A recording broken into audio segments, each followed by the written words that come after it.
दोस्तों, हम बात कर रहे हैं क्लास 12 के तीसरे चैप्टर की, जिसका नाम है रासायनिक बलगति।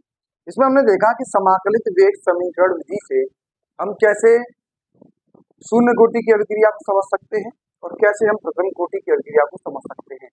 इसमें हमने देखा शून्य कोटि के लिए जो हमारा समीकरण था वो था a minus A naught equal to के टी, और प्रथम कोटि के लिए जो समीकरण है हमारा वो है 2.303 log 10 a by a naught equal to के टी। अब यहाँ पे जो a है, ये a क्या है और a नॉट क्या है, इसके बारे में बहुत डिस्कस किया था हमने और कहा था कि इसी में सबसे ज्यादा गलती होती है। तो यहाँ पे जो a है दोस्तों, वो प्रारंभिक सांद्रता है। a क्या है? प्रारंभिक सांद्रता है। इसका क्या मतलब है, जरा ध्यान से समझिए कि अगर कोई अभिक्रिया 30% पूर्ण हुई है, कितने परसेंट पूर्ण हुई है? 30% पूर्ण हुई है। कितनी पूर्ण हो रही है? 30%। तो स्टार्टिंग में उसकी सांद्रता को हम कितना मान के चलेंगे? प्रारंभिक सांद्रता को 100 मान के चलेंगे, यानी कि वहां a का मान कितना मान के चलेंगे? 100। और अगर हम बात करें कि 30% पूर्ण हो गई है तो ये ए नॉट की वैल्यू कितनी होगी, यानी कि शेष बची सांद्रता कितनी होगी? तो हम कहेंगे कि शेष बची सांद्रता 70 होगी। कैसे? क्योंकि 30% तो हो गई है पूरी, तो बची कितनी है? 70%। तो 100 और 70, इसमें ए और ए नॉट की वैल्यू आ जाएगी। इसमें हमने के बारे में बात करी थी कि के क्या है, और टी के बारे में बात करी थी, टी समय है। अब हम बात करेंगे अर्ध आयुकाल विधि की, कि अर्ध आयुकाल विधि क्या होती है। अर्ध आयुकाल क्या होता है, समझिए जरा। अर्ध आयुकाल, तो जैसा इसके नाम से आपको पता चल रहा है, अर्ध मीन्स आधा, आयुकाल मतलब समय, तो आधा समय। तो किसी भी अभिक्रिया के लिए आधा समय कब होता है? तो आप जानते हैं बहुत अच्छी तरीके से कि किसी भी अभिक्रिया के लिए आधा समय होता है जब वो 50% पूरी हो रही हो। कितनी पूरी हो रही हो? 50% पूर्ण हो रही हो। किसी भी अभिक्रिया के लिए आधा समय वो समय होता है जब अभिक्रिया कितने परसेंट पूर्ण हो रही हो? 50% पूर्ण हो रही हो। इसका मतलब अभिकारक की जो मात्रा है प्रारंभिक मात्रा की आधी रह जाए।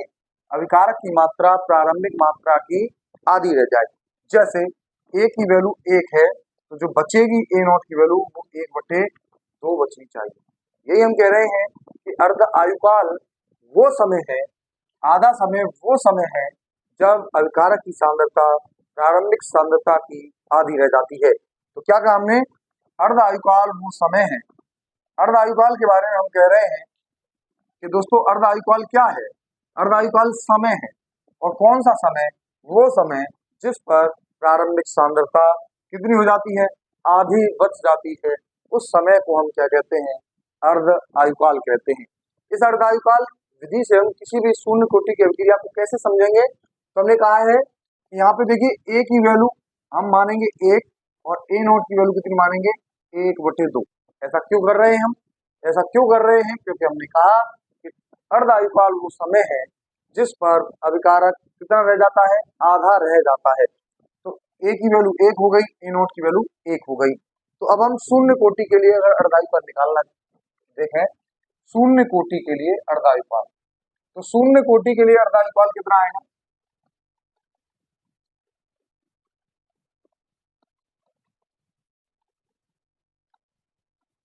तो शून्य कोटि का अर्ध आयुकाल कितना है? तो देखिए जरा, हमारे पास फॉर्मूला था a minus A naught equal to के टी।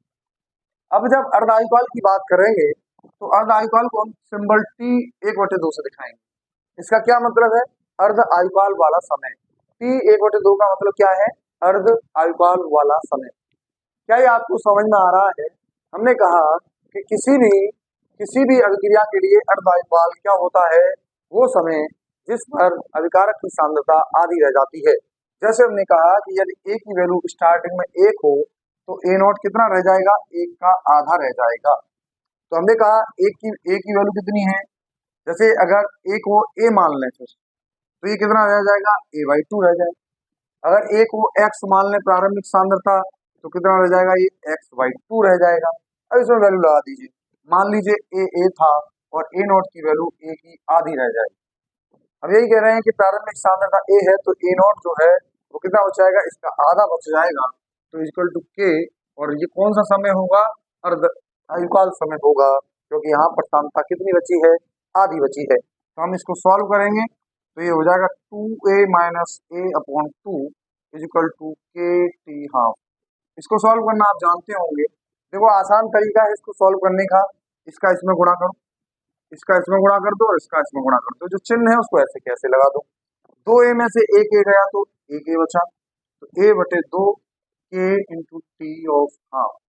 अब यहाँ से टी हाफ का जब फॉर्मूला निकालेंगे तो इक्वल टू क्या आ जाएगा, ये के गुणा में है इधर आके भाग में आ जाएगा। तो शून्य कोटि की अभिक्रिया के लिए जो अर्ध आयुकाल का मान होता है वो कुछ इस प्रकार से आता है, यानी कि शून्य कोटि की अभिक्रिया में जो अर्ध आयुकाल वाला समय है वो प्रारंभिक सांद्रता पर निर्भर करता है, ए पर निर्भर करता है। इस तरह से अगर प्रथम कोटि के लिए इसी को बात को देखें तो प्रथम कोटि का जो हमारे पास समीकरण है 3.303 log 10 a by a naught is equal to के टी। अगर इसमें अर्ध आयुकाल की कंडीशन लगाएं, अर्ध आयुकाल क्या होता है, एक ऐसा समय जिस पर प्रारंभिक सांद्रता आधी रह जाए, यानी कि ए की वैल्यू कितनी है, ए की वैल्यू ए है तो ए नॉट कितना रह जाएगा, ए बटे 2। तो 2.303 log 10 ये कितना रह जाएगा ए, और ये ए नॉट कितना रह जाएगा ए बाई 2 इज इक्वल टू के टी की जगह पे क्या लगाएंगे टी हाफ। तो ए से ए कट जाएगा, ये 2 ऊपर पहुंच जाएगा तो ये 2.303 ये बचेगा log 2 अपॉन इधर के इधर आ जाएगा तो अपॉन में के आ गया और टी हाफ आ गया। और इस log 2 की वैल्यू लगाएंगे तो आप जानते हैं कि इस log 2 की वैल्यू कितनी होती है 0.3010। तो ये कुछ कितना आ जाएगा 2.303 into 0.3010 upon k is equal to t of half. तो यहाँ से हम टी हाफ निकाल लेंगे तो टी हाफ कितना आ जाएगा 0.693 बाई के। आप इसको सॉल्व करेंगे तो ये 0.693 आएगा। आप देखिए जरा ध्यान से इसमें कि इससे पहले हमने शून्य कोटि के लिए देखा कि अर्ध आयुकाल प्रारंभिक सांद्रता पर निर्भर कर रहा है, क्योंकि अर्ध आयुकाल के फॉर्मूले में प्रारंभिक सांद्रता है। अब देखिए जरा प्रथम कोटि की अभिक्रिया के लिए देखें तो प्रथम कोटि के लिए अर्ध आयुकाल वाले फॉर्मूले में प्रारंभिक सांद्रता नहीं है, इसका मतलब ये प्रारंभिक सांद्रता पर निर्भर नहीं करता है। तो हमने जाना कि प्रथम कोटि की अभिक्रिया के लिए अर्ध आयुकाल का फॉर्मूला है t half is equal to 0.693 by k, और शून्य कोटि के लिए ये फॉर्मूला होता है t half is equal to a by 2 के।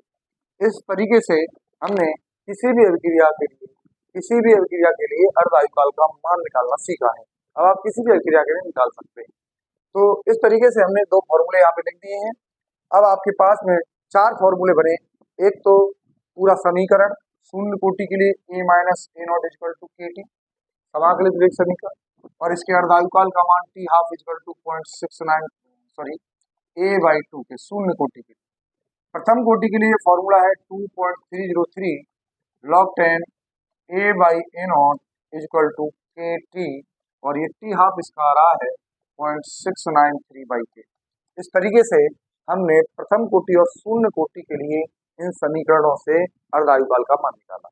तो इस तरीके से आपके पास में 4 फॉर्मूले हैं, और इसमें आप बहुत महत्वपूर्ण बात जानते हैं, के का मान 40% हो चाहे के का मान 60% वाले के लिए हो, ये हमेशा समान रहता है। इतना हमने लास्ट क्लास में डिस्कस कर रखा है। तो आज के लेक्चर के लिए इतना काफी है। नेक्स्ट क्लास में मिलते हैं नए प्रकार के क्वेश्चंस के साथ। तो आज के लिए थैंक यू।